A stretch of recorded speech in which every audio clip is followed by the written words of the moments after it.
ఆంధ్రప్రదేశ్ రాష్ట్ర ప్రభుత్వ పింఛనర్ల సంఘం ఆధ్వర్యంలో కర్నూలు కలెక్టరేట్ కార్యాలయం ముందు నిరసన కార్యక్రమాన్ని చేపట్టారు.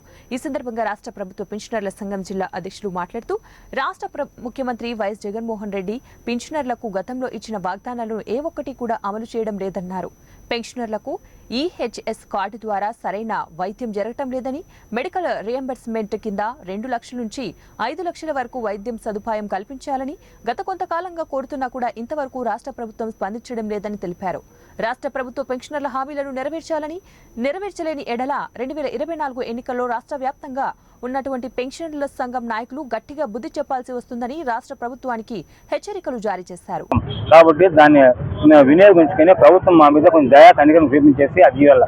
తర్వాత ఎంప్లాయీస్ రీఎంబర్స్మెంట్ 2 లక్షలు ఇస్తున్నారు. మేము దాదాపు 4-5 లక్షలు ఖర్చు దానిపైన ఖర్చు అవుతుంది. కాబట్టి 2 లక్షల నుండి రీఎంబర్స్మెంట్ 5 లక్షలు పెంచాలి. అది కూడా కనీసమే అని అడుగుతున్నాము. కాబట్టి ఇవన్నీ మాకు డిఏ అరియర్స్ దాదాపు 65 నెలల నుండి పెండింగ్ ఉంది. అవి ఏంటంటే దాదాపు ఒక్కొక్కరికి 1 లక్ష నుండి 5